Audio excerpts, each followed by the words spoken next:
Tai kiekvienais metais būna Pantone kompanijos skelbiama metų spalva ir kartu taip pat ir palydinčios spalvos bei jų deriniai ir tam pačiam Pantone puslapį galima netgi pavyzdinės spalvinės gamas pasirinkti, kurias jeigu, tarkime, nuotaka ar jaunieji visiškai, kaip sakant, neturi laiko rinktis arba nori labai greitai žinoti, kokia bus ta tendencija, tiesiog užtenka apsilankyti viename puslapyje.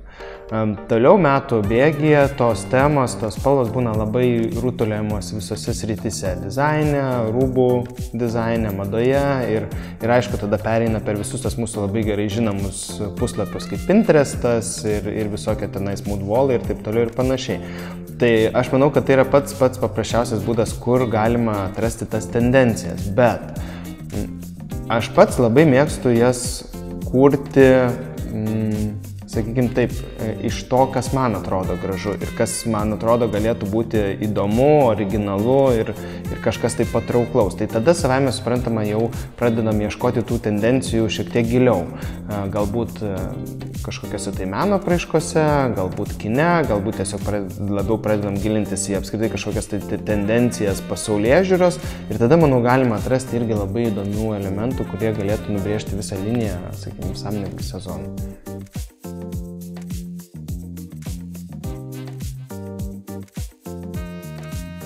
Aš pavyzdžiui, šiaip pats asmeniškai labai norėčiau matyti daugiau vadinamo haute couture gėlių.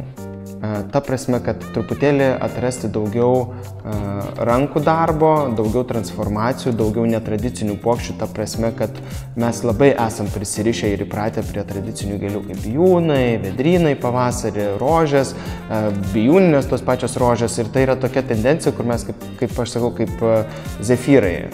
Valgom, atrodo vis negana, bet iš tikrųjų užtenka tik tais vieną žingsnelį žengti šoną ir mes galime atrasti, tarkim, puokštės, kurios yra pagrindas, yra, pavyzdžiui, popierius ir dekoruota žiedais. Gali atsirasti, sakykime, puokštės, kur iš tikrųjų tekę jau praėjusį sezoną šiek tiek daryti, puokštės, kurios yra laikomos vos ne 2 pirštais, nes jos yra labai lengvos, todėl kad surinktos tik tais ant karkaso, tik tai žiedai, neturime jokių kotų, nereikia nieko merkti, niekas suknelės netepa. Ir iš tikrųjų, kadangi vis daugiau dėmesio yra kreipiama į apskritai bendrą įvaizdį, tarkim, suknelės dizainai, vis daugiau drąsesnių atsiranda, įdomesnių, kur ten, pavyzdžiui, kelnių, netgi kažkokių tai tų kostiumėlių arba tų vadinamų transformerių, kur ten sijonas nusisega ir tada suknelė trumpesnė arba ten kažkokios vėl klostės įdomesnės. Tai man lygiai taip pat norisi ir kad gėlės pradėtų atspindėti tą dizainą. Nes žinoma, aš labai džiaugsiuosi, jeigu mes toliau darysim tamsias puokštes ir ryškias, jeigu mes eisim vienu žingsniu toliau nuo pastelės ir nuo įprastų kažkokių tai derinių, nuo tų pačių bijūnų, kurie, aišku, labai gražu yra. Bet kodėl tada neimti bijūnų kokių nors bordos spalvos, kodėl neimti geltonų bijūnų, apie kuriuos daug kas dar net nežino, kad tokie yra, kurie atrodo tiesiog pritrenkianti gėlė, tai yra nuostabų žiedai, kur, tai aš jau net ne aksesuarų pavadinčiau nuotakos, o galbūt net pagrindinių motyvų, kuris galėtų per visą dekorą nusitiesti ir tai būtų vienas iš efektingiausių sprendimų su mažiausios sąnaudom.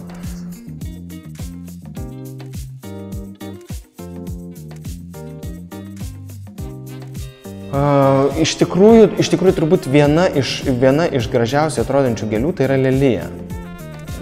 Čia vėlgi, sakykime, mes čia susiduriam su, kaip aš sakau, stereotipų laužimu, nes šiaip pati lelija istoriškai tai yra labai prabangi ir labai karališka gėlė ir jos nereikėtų vengti.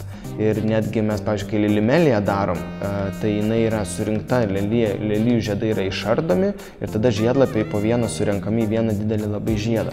Todėl, kad tai yra laikoma viena iš aukščiausio jau lygio puokščių ir lelija yra viena iš aukščiausio lygio gėlių. Tik tais jinai pas mus yra suvokiama labai siaurai ir labai taip įsivaizduojama vis dar neigiamų kažkokią tai tą mintį neigiamą neša. Tiesiog gal jos pačios forma yra, pavyzdžiui, tarkim, suknelė, tas 3D yra labai gražiai atrodo. Nes man pačiam galbūt rožės, gerberos, jos yra labai gražios kaip gėlės, kaip tirptinos gėlės arba kaip kažkas iš audinio formuoto, man neatrodo tiek stulbinanti jų formą ir faktūrą, kad išgauti kažką tai labai gražaus ir įdomaus. Kitas, aišku, variantas tai yra orchidėjos. Tai orchidėjos, tai jų žiedai yra labai įdomus, pati, sakykime, žiedlapių išdėstymas ir netgi įvairovė tų žiedų, tai aš manau, kad orchidėjos labai gerai galėtų irgi žiūrėtis kaip pačios suknelės dalis medžiagos prasme.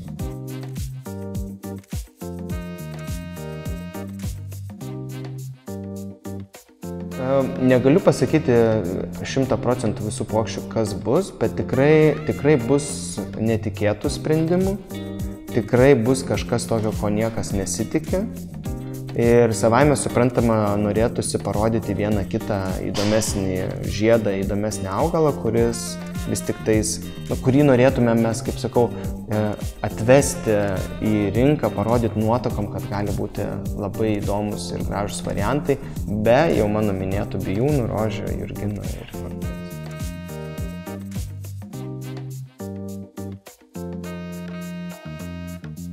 Visų pirmiausia, tai norėčiau pasakyti, kad ta tendencija tai galbūt yra atrandama tik tais plaukų stilistams. Gėles į plaukus aš dedu jau kiek dirbu, tai 9 metai.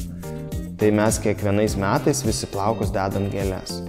Tai nėra labai nauja. Tiesiog tai yra labiau pradedama pripažinti kaip pasaulinė tendencija, bendrai apie ją daugiau kalbama. Kalbant apie pačias gėles ir apie tai, kas formuoja tas gėles ir kokias reikėtų pasirinkti, tai aišku, tobulas variantas, kada plaukų stilistas aptarė tai su floristu. Todėl, kad, pavyzdžiui, gėles ruošia floristas ir jos nėra šiaip nuskintos ir padėtos ant staliuko. Jas reikia, kaip sakant, ir paruošti tinkamai, jas reikia ir vėlutes įstatyti, reikia užteipuoti, reikia pasirūpinti, kad vandens neišgarintų, galbūt kažkokią tai konservantą net naudoti, tai mes parašym techniškai tas gėles. Bet pačias tas gėles, sakykim, kada nuotaka mums nupasakoja apie šukuoseną, tai mes jau patys maždaug įsivaizduojam, kokios ten gėlės turėtų labiau tikti, paprastai būna pakartojančios puokštę, bet jeigu mes galim pasišnekėti su plaukų stilistu, kada mes žinom konkrečiai kokia bus šukuosena, mes iš karto galime net ir techninius dalykus išspręsti. Mes galim, pavyzdžiui, vietoj to, kad statytume, kaip mes vadinam, statytume ant vėlučių gėlės, mes galime jas iš karto paruošti šukutes su gėlėm. Galim paruošti sages po nuometų, virš nuometo, galim ant nuometo montuoti, o galim tas atskirus žiedus, kurios paskui surenka gėlių šitie plaukų stilistai į tuos plaukus. Tai labai gerai, kada mes galim pasišnekėti. Bet jeigu nėra netgi tokios galimybės, tai kalbant apie gėles, tikrai reikėtų vengti didelių žiedų, nes jie yra visų pirmiausia sunkus. Antras dalykas, jos sunku labai įtvirtinti į plaukus. Kitas dalykas, jie greičiausiai praranda vandenį ir yra didžiausia rizika, kad jie dar nesulaukus šventės vidurio jau atrodys labai prastai. Tai mes dažniausiai imam pumpurus, imam žalumą, renkam tokius žiedus, kurie yra tvirti. Pavyzdžiui, jeigu, sakykime, yra puokštėje bijūnai, mes niekados į plaukus normalaus bijūno žiedo nedėsim, nes jisai greičiausiai atrodys kaip skuduras ir bus labai liūdnas vaizdas. Tai mes galim nebent dėti pumpurus. Bet dažniausiai net ir to nedarom, nes jų yra labai stambus kotai, tada į plaukus montuoti labai sudėtinga darosi, toksai atsiranda nepatogumas. Tai mes ieškom gal geriau kažkokias palydinčias gėles dėti, gal austomas, gal rožyčių kažkokius pumpurus, kurios lengviau yra apdoroti ir paskui patogiau yra į tos plaukus įmontuoti.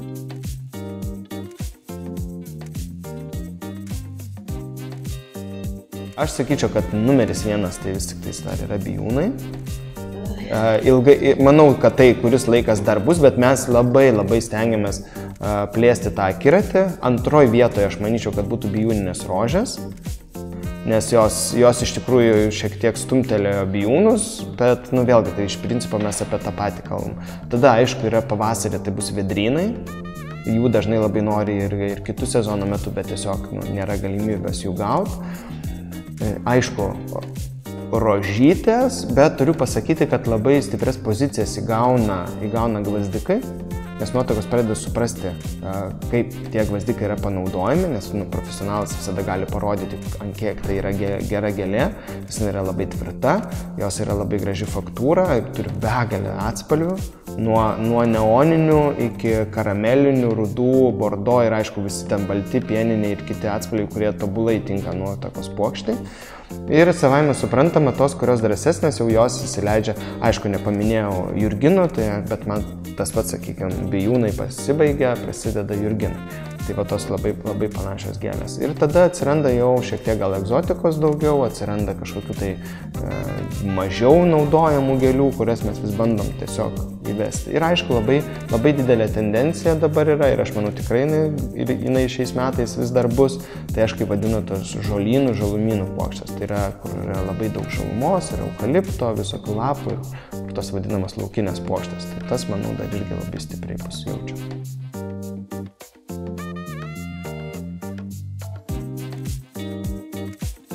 Nuotakos puokštai, jeigu taip labai apibendrinant, aš manyčiau, kad reikėtų galvoti, sakykime taip, nuo 60 € paprastesnis variantas iki kokių 120–140, jeigu mes turime omeny jau lilimelijas arba norime labai daug bijūninių rožių. Tai yra natūralu, kad tai vienas iš brangiausių gėlių, arba jeigu, sakykime, lilimelija, tai jinai labai sudėtingai yra padaroma, tai natūralu, kad kaštai yra šiek tiek didesni. Bet norėčiau atkreipti dėmesį, kad nereikia išsigąsti tų kainų, kurios kažkuria prasme atrodo didokos. Reikia nepamiršti, kad nuotakos puokštė tai yra vienas iš pagrindinių elementų, kuris sukuria arba pabaigia nuotakos stilių. Ir galbūt pamergėm užtenka žiedų, galbūt gali net ant stalo kažkas tai būtų paprasčiau, bet nuotakos puokštė tai yra bus tai, kas bus visą laiką matoma ir kas liks labai ilgam. Todėl, kad nuotraukose visą tai matysis metai iš metų.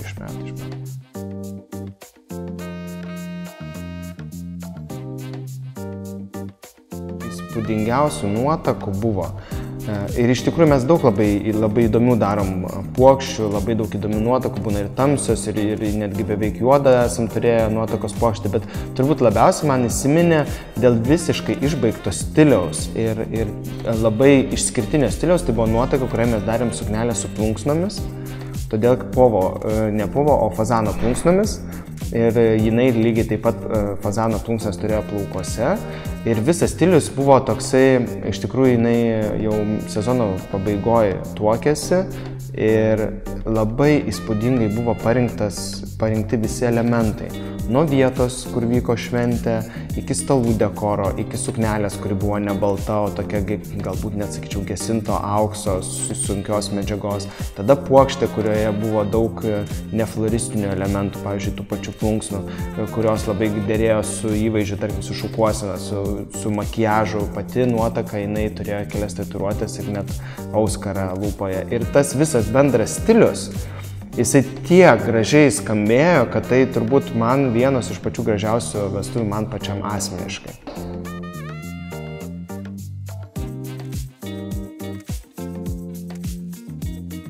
Aš sakyčiau, kad nesu linkęs apibrėžti vieną kažkokio tai dizainerio.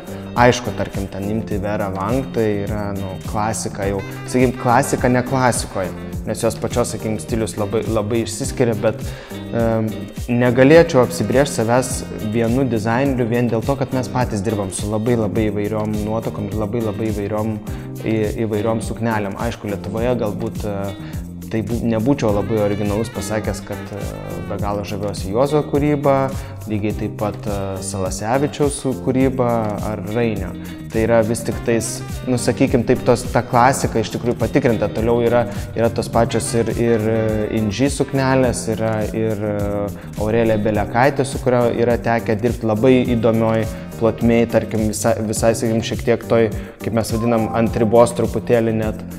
Tai pasakyti, kad vienas kažkuris būtų labai sudėtinga, nes mes vis tik tais esam tie, kurie savo darbą pritaikom prie to, ką jau pati, sakykim, nuotaka, kokį dizainerį mums pristato ir patikė.